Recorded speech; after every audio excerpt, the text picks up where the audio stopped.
இந்த ஸ்வீட் யாருக்கெல்லாம் பிடிக்குன்னு சொல்லுங்கள். இன்றைக்கி சரக்கு வாங்கிட்டு வரும்போது இந்த ஸ்வீட்டையும் சேர்த்து வாங்கிட்டு வந்தோம். பசங்க வந்து நிறைய டிஃப்ரெண்ட்டாக கேட்குறாங்க. அதனால் இன்றைக்கி இந்த ஸ்வீட் வந்து வாங்கிட்டு வந்தோம். என்ன ஸ்வீட்டுன்னு பார்க்கலாங்களா? பாருங்கள், பார்த்துட்டு பாருங்கள், சூப்பரான குலாப் ஜாமுனுங்க. பாருங்கள், இது 5 ரூபாய்க்கு எப்படி உங்களுக்கு கட்டுப்படி ஆகுதுன்னு தெரியலங்க. இன்னும் அழகாக ஜீரா போட்டு ஜீரா போட்டு பாருங்கள், அழகாக குண்டு குண்டாக குலாப் ஜாமுன் வச்சுருக்காங்க. ஒரு பீஸ் வந்து 5 ரூபாங்க. இது பார்த்து பாருங்கள், சூப்பரான குலாப் ஜாமுன் அருமையாக இருக்குங்க பார்க்குறதுக்கே. பசங்க ரொம்ப விரும்பி வாங்குகிறாங்க. அதனால் இதை வாங்கிட்டு வந்தேங்க.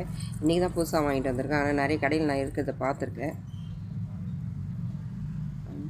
இன்றைக்கி காலையில் போகும்போதே பையன் வந்து வண்டியிலேருந்து கொஞ்சம் சில்பாகி விழுந்துட்டாங்க. அதனால் கை அடிபட்டிருக்கு. கை காட்டு.